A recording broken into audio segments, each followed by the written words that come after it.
A paz do Senhor Jesus, meus amados irmãos. Aqui é a missionária Arlete, iniciando a nossa 7ª pré-aula da Escola Bíblica Dominical neste segundo trimestre de 2020, quando estamos estudando o tema Salmos, uma referência para a vida de adoração e oração do cristão, comentada pelo pastor Adriel Gonçalves do Nascimento. Damos graças a Deus pela oportunidade de mais uma vez estarmos aqui juntos, virtualmente, para estes estudos. E antes de iniciarmos, como de costume, vamos buscar a direção do Espírito Santo de Deus, o nosso professor por excelência. Senhor, nosso Deus e nosso Pai, graças damos a Ti por mais esse dia de vida, por mais esta oportunidade que temos de estarmos aqui diante da Tua Palavra, para estudarmos, Senhor, para aprendermos um pouquinho mais de Ti. E para isso, meu Deus e meu Pai, nós contamos com a Tua graça, com a Tua bênção, com a direção do Teu Espírito Santo, nos dando entendimento e nos revelando a Tua vontade para as nossas vidas. Pai, nós te pedimos também pela nação brasileira. Sê Tu conosco, ó Deus. Tem misericórdia deste povo que clama a Ti, Senhor. A Tua igreja que ora nesses dias de tanta dificuldade. Nos ajude, nos coloque em segurança, ó Deus. Concede esperança aos corações daqueles que estão aflitos neste momento. Entra com a Tua providência em cada lar e supre as nossas necessidades. Em nome de Jesus, sê Tu conosco. Amém. Amados, quero aqui agradecer mais uma vez pela sua companhia, pela sua participação neste canal. Tem sido uma alegria muito grande poder interagir com cada um de vocês. Se vocês têm sido edificados com essas pré-aulas, existe uma forma de nos ajudar a fortalecer este trabalho. É deixando aqui o seu like, se inscrevendo no nosso canal se você ainda não é inscrito e também compartilhando este vídeo com outros irmãos em Cristo. Você também pode contribuir com seus comentários sobre o assunto abordado nesta lição, pois este é um espaço onde nós aprendemos uns com os outros. Não se esqueça de conferir sempre se você ainda continua inscrito neste canal, se o sininho das notificações está devidamente ativado, para que você receba de primeira mão as nossas postagens. O nosso objetivo continua sendo levar até você um complemento a mais para a sua escola bíblica dominical e juntos aprendermos um pouquinho mais da palavra de Deus. Hoje estaremos comentando a 7ª lição desta revista, que traz como título Confiança em Tempo de Aflição. O texto áureo de hoje encontra-se no Salmo de número 56 e o versículo de número 11, e assim diz a palavra do Senhor: Em Deus tenho posto a minha confiança. Não temerei o que me possa fazer o homem. A verdade aplicada de hoje nos diz que uma firme confiança no Senhor é resultado de uma experiência pessoal com Ele e fundamentada na palavra de Deus. Os textos de referência de hoje encontram-se no Salmo de número 56, os versículos 1, 3, 4, 5, 6 e 8. E assim diz a palavra do Senhor. Tem misericórdia de mim, ó Deus, porque o homem procura devorar-me e me oprime, pelejando todo dia. No dia em que eu temer, hei de confiar em Ti. Em Deus louvarei a Sua palavra. Em Deus pus a minha confiança e não temerei. Que me pode fazer a carne? Todos os dias torcem as minhas palavras. Todos os seus pensamentos são contra mim para o mal. Ajuntam-se, escondem-se, espiam os meus passos, como aguardando a minha morte. Tu contaste as minhas vagueações. Põe as minhas lágrimas no teu odre. Não estão elas no teu livro? O primeiro objetivo desta lição é apresentar o contexto histórico do Salmo 56. Entre muitos significados que encontramos nos dicionários, a palavra confiança se refere a um sentimento de quem confia, de quem acredita na sinceridade de algo ou de alguém. É a crença que se tem na retidão moral, no caráter e na lealdade de uma outra pessoa.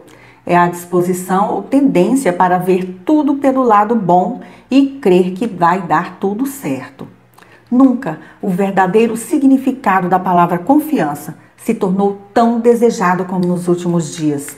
Os dias em que estamos vivendo nos oferecem todos os motivos do mundo para desconfiarmos das pessoas, das situações, dos governos e suas políticas quase sempre corruptas, das pessoas que se dizem cristãs, mas suas práticas não condizem com as de um verdadeiro filho de Deus, entre tantas outras situações que nos decepcionam, frustram ou até minam a nossa confiança.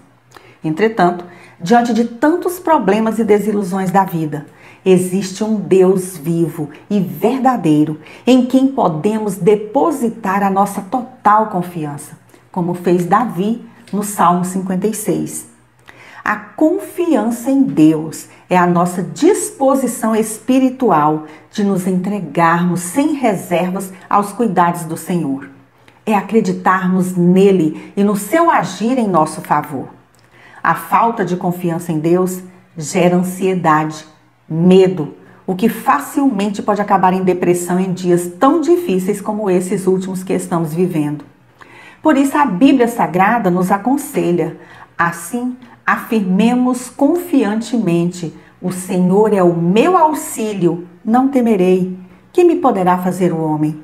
Hebreus capítulo 13 e o versículo 6.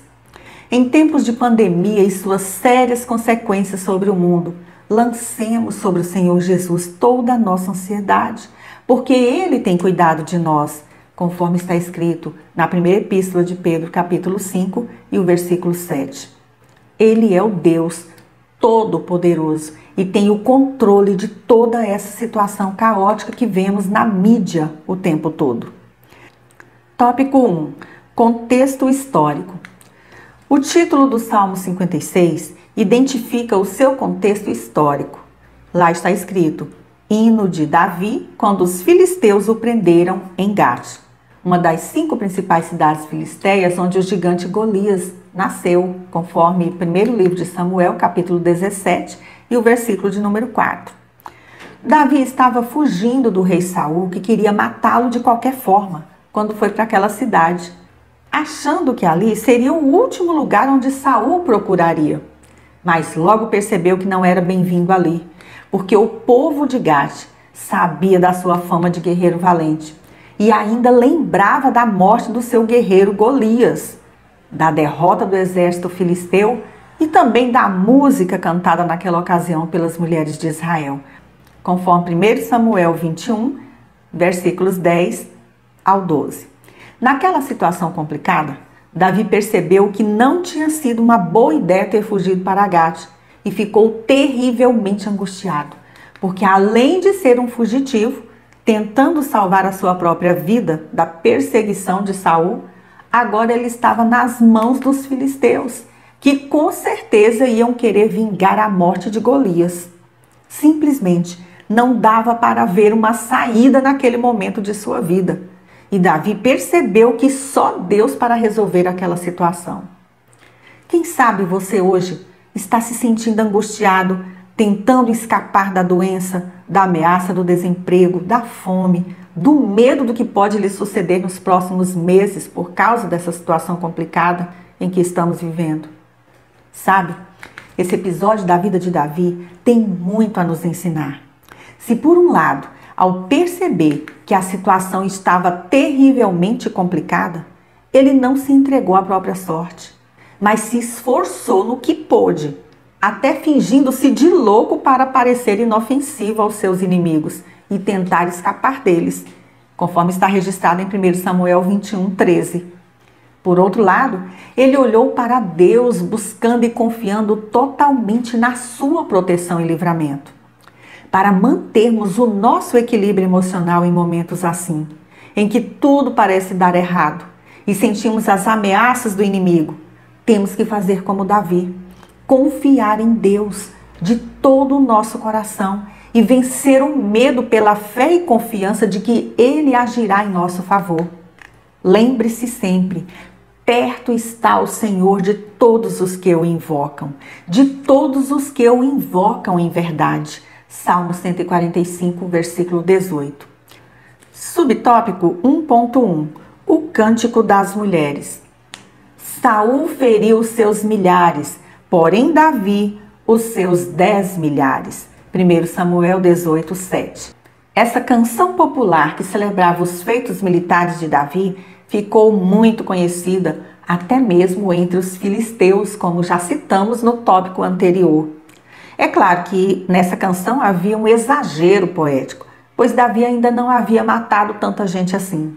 Aquelas mulheres não tinham a intenção de ofender ao rei Saul com aquela música, mas se alegravam na presença de Deus pelos feitos de Davi e a vitória de todo o povo. Mas ao ouvir seguidamente aquela música, a ira e a inveja de Saul contra Davi se manifestaram. O rei, que já não andava na presença do Senhor, não tinha mais a alegria de viver e era perturbado por um espírito maligno. Ele não via mais Davi como um bom guerreiro, mas como um concorrente ao reino de Israel, e então passou a persegui-lo no intuito de tirar-lhe a vida, conforme o registro de 1 Samuel 18, versículos 7 ao 12. Você já viveu ou está vivendo uma situação assim? Em que está perdendo a alegria de viver por causa da inveja de pessoas que antes conviviam e gostavam de você e de repente ficaram indiferentes por causa do seu sucesso? Quantas vezes nós, cristãos, nos sentimos hostilizados por pessoas do nosso trabalho, na escola, até mesmo dentro das nossas igrejas ou da nossa própria família, sem nenhum motivo aparente para isso? É preciso entender que a inveja é um desgosto pela felicidade alheia e só gera rivalidades, prejudica os relacionamentos e nos impede de nos alegrarmos com os que se alegram, com os que estão tendo sucesso no ministério, no trabalho, no casamento, nos estudos e etc. Se somos capazes de chorar com os que choram, por que é tão difícil alegrar com os que se alegram? Pense nisso. A alegria é uma característica do fruto do Espírito e não está relacionada às circunstâncias favoráveis ou não, mas sim ao simples fato de se ter Deus na vida. Ele deseja que todos os seus servos sejam cheios de alegria, pois a alegria do Senhor é a nossa força. Neemias 8:10, a parte B do versículo. Subtópico 1.2. As ações dos inimigos de Davi. Vejamos como procediam os inimigos de Davi. O tempo todo eles distorcem as minhas palavras. Estão sempre tramando prejudicar-me. Conspiram, ficam à espreita, vigiam os meus passos na esperança de tirar-me a vida. Salmo 56, versículos 5 e 6. Nesses versículos, Davi se queixa a Deus da maldade e da impiedade dos seus inimigos, mostrando a razão do seu medo e a necessidade de intervenção divina contra eles. Os métodos empregados para perseguir o salmista eram desonestos e traiçoeiros, o que lhe deixava extremamente aflito e ansioso. O comentário bíblico expositivo do Antigo Testamento diz que Davi precisava literalmente olhar onde estava pisando em Gade, não apenas quanto ao que fazia, mas também quanto ao que dizia, pois era objeto de suspeitas e estava sendo vigiado. Tinha um alvo em suas costas e só podia ser protegido pelo Senhor. Temos visto essas ações acontecerem também nos dias atuais, onde homens e mulheres sem temor de Deus distorcem palavras para conseguirem o seu intento, quer seja usando a mídia e redes sociais ou pessoalmente. Espreitam pessoas para ver se conseguem apanhá-las em armadilhas e fazem todo o tipo de armação possível para denegrir a imagem do outro. Não é diferente conosco. O inimigo de nossas almas anda à espreita e usa pessoas e situações para tentar nos desestabilizar de todas as formas possíveis, com seus ataques e suas armadilhas. Para sermos fortalecidos no Senhor e na força do seu poder, o apóstolo Paulo nos orienta: revesti-vos de toda a armadura de Deus, para poderdes ficar firmes contra as ciladas do diabo. Efésios 6:11. Uma das ciladas mais usadas nos últimos meses tem sido o medo, instaurado pelos meios de comunicação, onde os destaques são as más notícias. As imagens que remetem à morte são intimidadoras, causando a fragilidade emocional nas pessoas que já se encontram privadas da normalidade e até de sua liberdade devido ao distanciamento social por causa dessa pandemia. Em vez de ficarmos ociosos e expostos às más notícias o tempo todo, devemos buscar no Senhor o livramento e vitória contra esse inimigo invisível que tem desestabilizado todo o mundo. Mais do que nunca, precisamos recobrar o ânimo de orar, buscar o Senhor com confiança e fé, como fez Davi. Em Deus, cuja palavra eu exalto, neste Deus ponho a minha confiança e nada temerei. Que me pode fazer um mortal? Salmo 56, versículo 4. Subtópico 1.3. Uma guerra inglória. Vejamos as palavras de Davi a Saul quando poupou a vida deste durante a perseguição. Após quem saiu o rei de Israel? A quem persegue? A um cão morto? A uma pulga? 1 Samuel 24:14. As palavras de Davi para Saul tentam mostrar o absurdo daquela perseguição com um exército fortemente armado a ele, que diante da situação se considerava insignificante e inofensivo ao rei, como um cão morto ou uma minúscula pulga. Nada justificava tamanha ira do rei contra ele. Uma das exortações do apóstolo Paulo à igreja de Éfeso foi: irai-vos e não pequeis. Não se ponha o sol sobre a vossa ira, nem deis lugar ao diabo. Efésios 4, 26 e 27. Sentir ira ou raiva de alguém não é pecado, e sim dar lugar a essa ira. Agir motivado por ela sem analisar o absurdo da situação, como no caso do rei Saul, que perseguia Davi com um numeroso exército, e tudo isso por medo de perder o trono.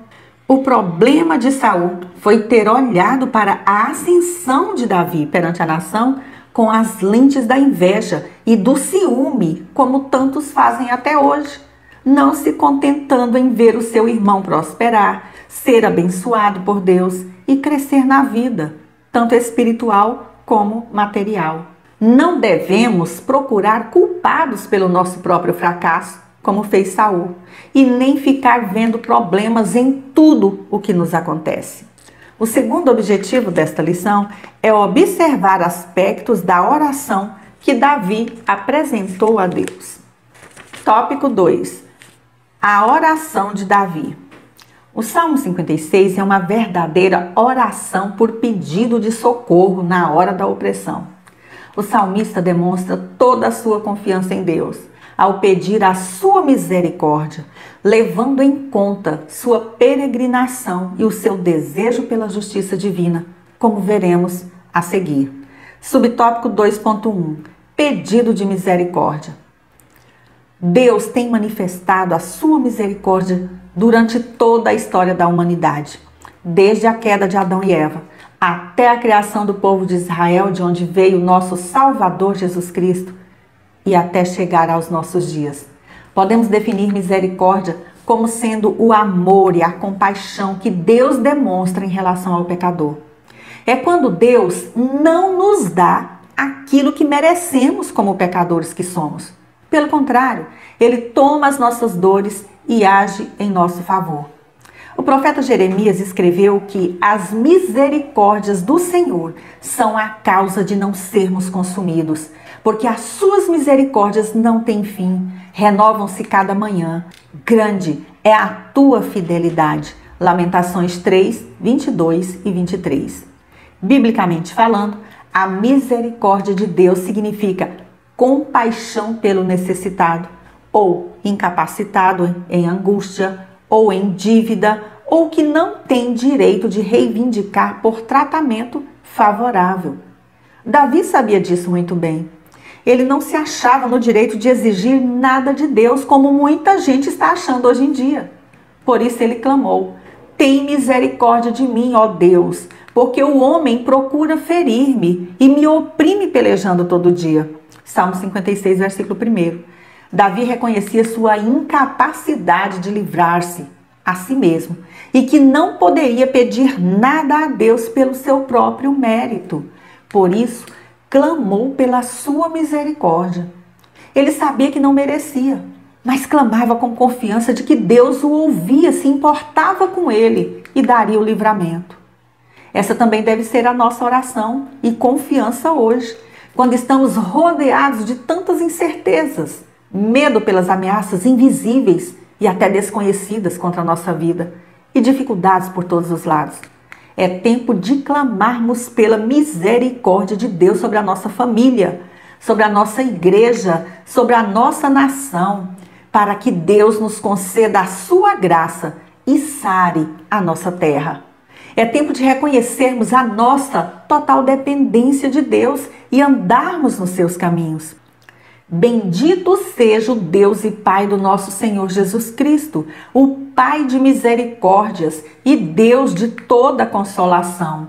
É Ele quem nos conforta em toda a nossa tribulação. Segundo aos Coríntios 1, 3 ao 4, a parte A do versículo. Subtópico 2.2. Levas em conta a minha peregrinação. Na sua angústia, Davi escreveu: Contaste os meus passos quando sofri perseguições. Recolheste as minhas lágrimas no teu odre. Não estão elas inscritas no teu livro? Salmo 56, versículo 8. Sobre esse versículo encontramos no comentário bíblico de Mateu Henry que, abre aspas, segundo uma tradução antiga, Davi naquele momento não passava de um jovem com menos de 30 anos. Contudo, já havia se mudado de residência várias vezes, da casa do seu pai para a corte, de lá para o campo, e agora vagueava à procura de um lugar para ficar, porém sem permissão para fixar-se em lugar algum. Ele era caçado como se fora uma perdiz das montanhas. Terrores e cansaços contínuos o atormentavam, mas isso lhe consolava. O fato de Deus ter guardado um registro específico de todas as suas mudanças e de ter numerado todos os passos fatigantes que ele deu, de noite ou de dia. Observe que Deus toma conhecimento de todas as aflições do seu povo e que ele não lança fora do seu cuidado e do seu amor aqueles que foram rejeitados dos relacionamentos e das conversas pelos homens. Fecha aspas. Uma prova incontestável do grande amor e cuidado de Deus por cada um de nós está na pessoa bendita do Senhor Jesus Cristo. Ele demonstrou sua compaixão pela humanidade caída quando ele deixou o esplendor da sua glória e esteve aqui na terra, habitando entre nós. Ele sempre agiu com misericórdia em favor dos necessitados. Estendeu a sua mão para curar os enfermos, para ressuscitar mortos e abençoar, matar a fome. A misericórdia de Deus através do nosso Senhor e Salvador Jesus Cristo é fundamental para a nossa salvação, demonstrando o seu grande amor para conosco, estando nós ainda mortos em nossas ofensas, conforme Efésios 2, 4 ao 7 e Tito 3, 5. Assim como nosso Deus é misericordioso, recebemos dele a ordem para sermos misericordiosos também para com o nosso próximo, conforme Lucas capítulo 6, versículo 36, Mateus 18, 21 ao 35. Nesses últimos dias, quando estamos mais próximos das nossas famílias por causa do distanciamento social, temos a oportunidade de mais e mais nos revestir de ternos afetos de misericórdia uns para com os outros, conforme Colossenses 3,12, começando pelas nossas casas e estendendo ações de misericórdia para com o próximo, para com os necessitados, que têm menos ainda do que nós, para os que estão sofrendo perdas de seus entes queridos, de seus empregos, de sua estabilidade e sofrem com a perspectiva de um futuro incerto. Que as palavras do apóstolo Paulo continuem falando aos corações para que, antes, sede uns para com os outros benignos, misericordiosos, perdoando-vos uns aos outros, como também Deus vos perdoou em Cristo. Efésios 4:32. Subtópico 2.3. Faça a tua justiça. Com a entrada do pecado no mundo, veio também o sofrimento, as dores e injustiças que acompanham a trajetória da humanidade. Sempre que nos deparamos com alguma injustiça, temos vontade de agir em nossa própria defesa ou de quem amamos, mas infelizmente a justiça humana é cega e muitas vezes ineficaz. A palavra de Deus chega a dizer que todas as nossas justiças são como o trapo da imundícia. Isaías 64:6. No entanto, a justiça de Deus é perfeita, como está escrito.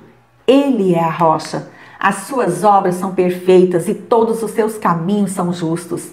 É Deus fiel, que não comete erros, justo e reto ele é. Deuteronômio 32:4. Mesmo sob forte pressão e estresse pela contínua perseguição, Davi continuava confiante na justiça divina, sabendo que esta é cheia de misericórdia e nunca falha. Ele sabia que Deus, como justo e reto juiz, protege os oprimidos. Davi entendia o princípio do que está escrito em Tiago 1:20. Porque a ira do homem não produz a justiça de Deus. Portanto, se a justiça dos homens não tem sido suficiente para resolver a sua causa, confie inteiramente na justiça de Deus, pois Ele é justo e julga com equidade.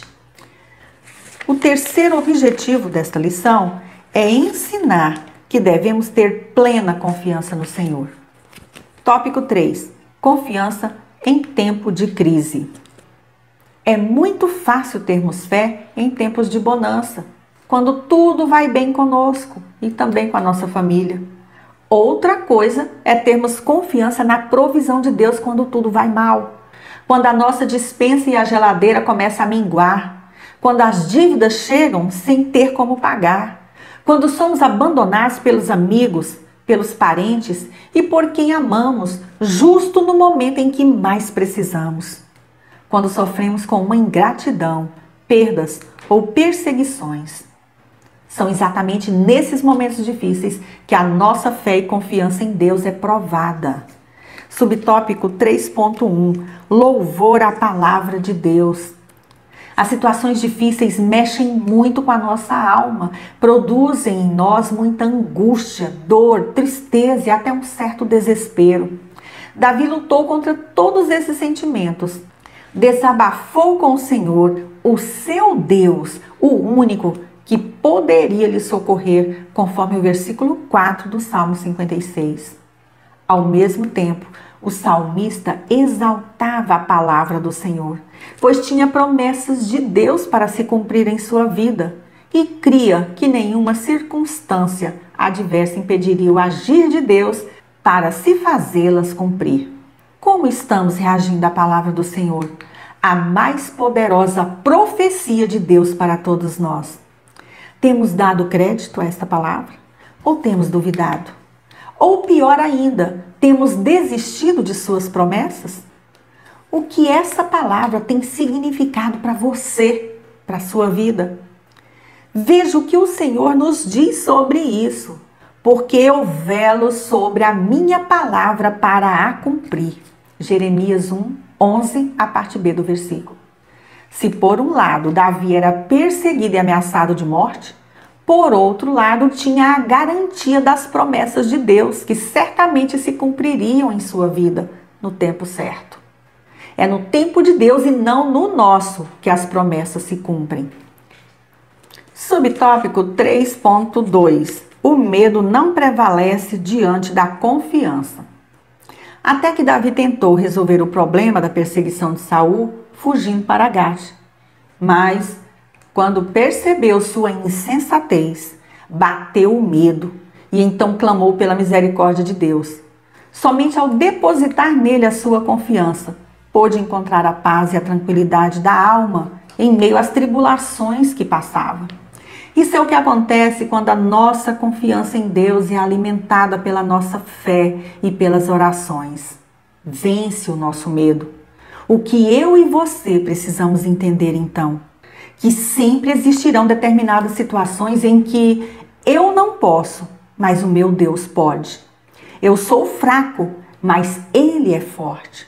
eu não sou nada, mas Ele é o grande eu sou. A boa notícia é que se tememos a Deus e andamos nos seus caminhos, não temos motivo para o medo, pois o Senhor dos exércitos está conosco. O Deus de Jacó é o nosso refúgio. Salmo 46, versículo 7. Não há motivo para o medo quando confiamos no Deus vivo, forte e todo-poderoso para nos proteger, cuidar e nos livrar de todo mal. Em Cristo é possível triunfar sobre toda sorte de medo e incertezas e viver no poder e na graça de Deus, lançando sobre Ele toda a vossa ansiedade, porque Ele tem cuidado de vós. 1 Pedro 5, 7. Em Cristo Jesus somos mais que vencedores. Subtópico 3.3. A confiança que move a oração. A oração de Davi no Salmo 56 seguiu 3 passos básicos: o reconhecimento de sua pequenez e insuficiência, ao pedir por misericórdia, a apresentação dos seus temores e o louvor a Deus com a exaltação da sua palavra. Seguindo esses critérios, o apóstolo Paulo nos traz um conselho essencial para os dias atuais, em Filipenses 4:6. Não andeis ansiosos de coisa alguma. Em tudo, porém, sejam conhecidas diante de Deus as vossas petições, pela oração e pela súplica, com ações de graças. Ore a Deus pelo que está te afligindo agora, em vez de alimentar o medo e a ansiedade, pois Ele é infinitamente maior que todos os problemas que você tenha. Se está sendo perseguido, caluniado, não leve desaforo para casa, mas coloque-o na presença do Senhor e confie que Ele vai agir em seu favor.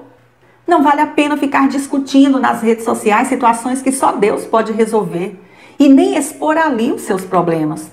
É tempo de buscarmos ao Senhor enquanto podemos encontrá-lo. A oração continua sendo a chave da vitória. Confia no Senhor de todo o seu coração e a paz de Deus, que excede todo o entendimento, guardará o vosso coração e a vossa mente em Cristo Jesus. Filipenses 4:7.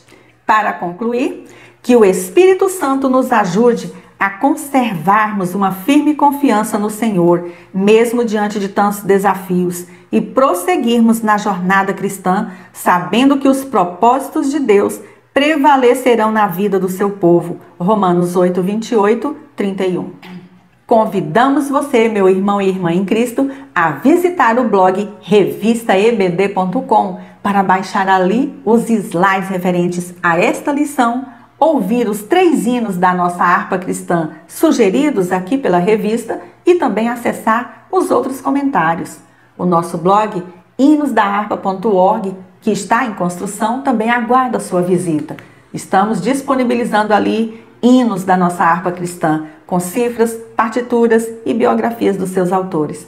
Agradeço mais uma vez pela sua companhia. Se você gostou desta pré-aula, inscreva-se em nosso canal. Deixe aqui o seu like, o seu comentário para contribuir com a divulgação deste trabalho e também compartilhe este vídeo com outros irmãos. Que Deus, em Cristo Jesus, continue te abençoando grandemente. Fique na graça e na paz do nosso Senhor e Salvador Jesus Cristo e até a nossa próxima pré-aula, se Deus assim nos permitir.